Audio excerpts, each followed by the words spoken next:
As Maya Angelou said, if you don't like something, change it. If you can't change it, change your attitude. That's some of the best advice you're ever going to hear. At the end of the day, you should always be trying to change the things that you have the ability to change. There are inevitably going to be things that you can't change, but you're never helpless. You're never a victim. In that moment, you still have the unbelievable ability to choose to look at it in a new way, to choose to reframe it. And in that reframing, you change everything. You don't just change your own neurochemistry. You're not just changing the way that you feel. You're actually changing the way that you're going to approach the problem. Something that was moments before, something that seemed impossible, something that was breaking your will to continue to fight, with a change in attitude becomes something completely different. And as Hans Selye said, adopting the right attitude can turn a negative stress into a positive one.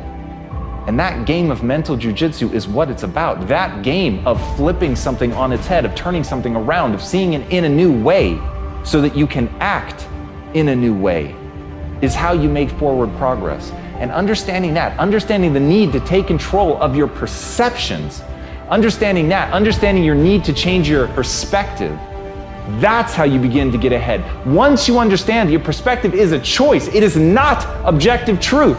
Burn that into your mind. It is not objective truth. The world that you see around you is simply the perspective through which you see it. All of life is a funhouse mirror. And when you acknowledge that, when you understand that you're looking at a distorted view of the way the world is, you realize that you can adopt a different distortion. You can adopt a distortion that allows you to see things more clearly, that allow you to see things in a way that empower you. And that should always be the first step, is figuring out not what is, not what you can change, but instead understanding what you need to change it to. And understanding that that change comes from inside you. It isn't a manifestation that you have to make in the outside world first. It's a change you have to make inside yourself. It is a shift of perspective. It is simply stepping to the side of what you're used to and how you're used to seeing things, and understanding that in reframing things, you take that negative and turn it into something that builds you up. But you've got to choose. You've got to decide. You've got to believe that you can do it. But once you believe that you can see things in any way that you need to reach your goals, your life will change forever, because you'll actually reach your goals.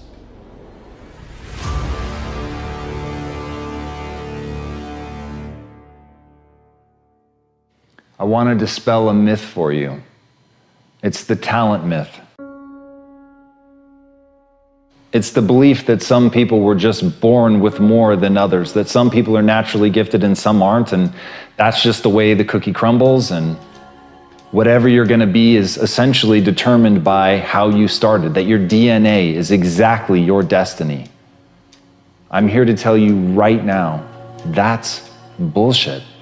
It's just not true. It's not the truth of the way that humans are designed. As a species, we're the ultimate adaptation machine. The very thing that puts us at the top of the pyramid is our ability to adapt. It is the fact that the brain is plastic, that it responds to change, it responds to stressors, it responds to repetition. And repetition is a slave to obsession. As Conor McGregor said, there's no talent here. This is hard work. This is an obsession. You could be anyone if you put in the time.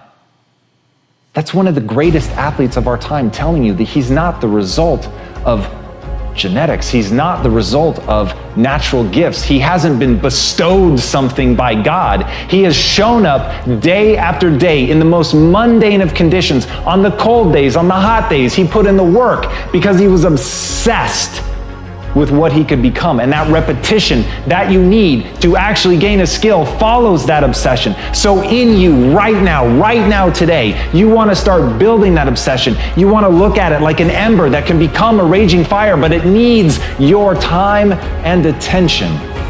It needs your time and attention. You've got to take that interest. You've got to take that spark of desire and you've got to fan the flames. You've got to turn it into that obsession. And from that obsession, if you put in the work, if you do the things day in and day out, the backbreaking work, pushing through the pain, fighting through, feeling like an idiot, fighting through embarrassment, getting up, brushing yourself off, doing it again, practicing, putting yourself at somebody's feet and asking, what could I have done better? Not look at the things you're doing well, but look at the things you're doing wrong. Look at the things you're doing poorly, staring at your inadequacies with no loss of pride. Because the only thing you value in yourself is your willingness to do that, your willingness to work your ass off. And as Sylvester Stallone said, I'm not the richest, smartest, or most talented person in the world, but I succeed because I keep going and going and going. And that's the secret. There's nothing more than that. The people that you see that win at the highest level, they were the ones that didn't give up. They're the survivors. And you've got to ask yourself, am I a survivor type? Am I the type of person that continues to push through when it gets hard, when it gets boring, when I feel lost, when I don't know what I'm doing, when I have no faith in myself, even in that darkest hour? Can I push forward? Can I accept that the human body will respond to that stress? It will respond to that stimulus, but I have to show up and I have to do the work. And so that's the beautiful thing. You're not going to separate yourself based on your genetics. You're not going to separate yourself based on who your parents were or where you were born. You're going to separate yourself by showing up when you don't want to. You're going to separate yourself by pushing forward when it hurts. You're going to separate yourself by always moving forward, even when the forward is falling on your face. So never lose sight of that. It's the person that keeps going that can't be defeated. If no one thinks you're crazy, you're not yet operating to the outer limits of your potential. Doesn't matter how old you are. You can't blame your gender. Doesn't matter where you're from. Doesn't matter how smart you are. Doesn't matter what your personality is. Doesn't matter how many strengths you have or what your strengths profile is at all. Doesn't matter how creative you are or empathetic. Doesn't matter how many years of experience, and doesn't matter how much you get paid. You can't blame them anymore. The data doesn't prove it out. Now, some people say, well, Brendan, those things must matter. I've seen studies. No, I'm not saying those things don't matter. Many of those things are very important, especially at certain parts of your life. But in high performance, it's not the study of initial success, okay? Initial success is nice, and it's not the study of peak performance either, because at the top of every peak is a valley.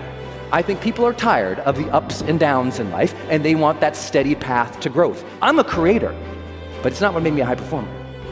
There are a lot of people who are creative who can't organize their way out of a box. There's a lot of people who are also empathetic, deeply caring, but they can't get stuff done. There are a lot of people who are extroverted who also push away people. So we can't say that any of those things lead to long-term success. But when we get it right, everything changes.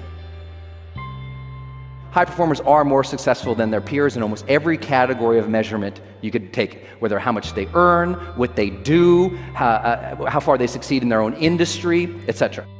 They're also less stressed.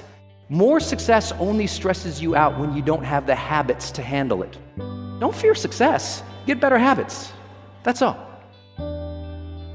High performers are prolific in their field, no matter what that means. If they're a salesperson, it's more sales calls, right? If they're an artist, it's more paintings. If it's a musician, it's Beethoven, right? It's just cranking out the product that matters in your area of expertise. They work passionately, whether you pay them high or not, because they're driven by intrinsic motivations, the care, the passion, the art, the fulfillment of what they do. They're admired and they're adaptive. They change faster, they make decisions faster. They're happier than most people, they're healthier than most people, they get better grades, and they also feel appreciated about their work. There's no loneliness at the top. They feel like people appreciate them, understand how hard they work, and they feel rewarded for it. In other words, a lot of these people you might not initially like. These people are extraordinary, but not by accident and not by birthright, by habits. We proved it. There's 11 effective habits that makes a person successful in general, but when we tried to bust it down and we said, look, can we prove that they're doing it on purpose? Can we watch it and observe it and track it and measure it? Can we change it? That's what malleable means. Is it trainable? Meaning, can they get better at it and we can show it? And does it work across domains? It works for you, your team, your brother, your sister, your mother, your grandparents, everybody that you, can it work across life? Is it universal, in other words, was our question. That broke it down then to only 6 habits, which I'll share with you now. The first one, seek clarity. High performers seek clarity before they do almost anything. They don't get clarity as if one day in life they wake up and everything's perfectly clear and they know exactly what to do. No, it's not get clarity, it's seek clarity. They are consistently seeking clarity more than anybody else. Many of you guys know I've been blessed to do some online courses with Oprah Winfrey. And one thing I love about her is every meeting she starts, her first question in all the meetings after, hi, how you doings, are what's our intention for this meeting? What's the intention for this meeting? Before the meeting starts, she wants to, not what's the agenda, who's talking about, what's the intention, what are we trying to do here? That's seeking clarity. We found that high performers look to the future more than the general population by over 70% in a positive frame. Meaning, they look to tomorrow and they say, who can I be? How do I want to interact with people? What skills do I need to develop? How do I want to serve? They're seeking clarity in those ways. And now, we all seek clarity. High performers do it more often. Common sense is not always common practice. And that's why so many potentially great people fail to ever reach their full potential. Common sense is not always common practice. High performers have made seeking clarity a common practice. They also generate tremendous amounts of energy by will. They generate energy. They fire themselves up. But it's not just generating energy by will. In every measure, mentally, emotionally, and physically, high performers peak out over the general population by almost 70%. They deal with stress 70% better. They're in better physical shape for their age.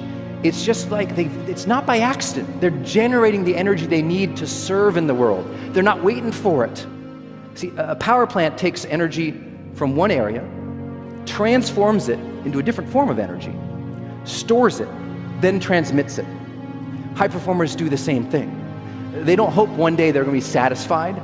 They make themselves feel satisfied. They don't hope to find peace after they've accomplished everything. As they're accomplishing, they're making themselves find peace. They don't have, wait for like Christmas to bring them joy. They, into each moment, bring the joy. They raise their sense of necessity. In one way, it means they have higher emotional commitment. They stoke necessity. Necessity means the difference between I should do it, I'd like to do it, versus I must do it. I know you guys are in personal development and you've heard this a million times. It's just that high performers do it every morning. They're aware of what must I do today to move the needle forward. They're very clear on what they really must do to progress, and they do it. And they do it because they've associated their internal identity with their external obligations. So they know my internal standards and values line up to make me go there. And they've set up their external life so that there's deadlines and duty to other people. It's why the military is so high performing. Duty, right? Internal standard, I'm a soldier. External standard, duty to my country. Identity, external, wham, together, then you have to do it. They do that on purpose, mentally. Start figuring out right now what we call PQO. PQO stands for prolific quality output. High performers have figured out what would make them not only effective, but sometimes wealthy, sometimes well-known, sometimes more well-respected, by figuring out what's the quality output that really matters, and then they go all in. It's the story of Steve Jobs coming back to Apple after he was fired and seeing over 20 product lines and saying, this is too much, cleared the decks and said, we're going to focus on these 5 things, that's it. That's what brought us the first iPod, then the iPhone, then the iPad, then the Mac Pro. Like all that build was because he came in, he cleared house, says, what is our PQO? he didn't use that language, but that's essentially what we found all high performers actually do. They figure out what's the stuff that we need to produce.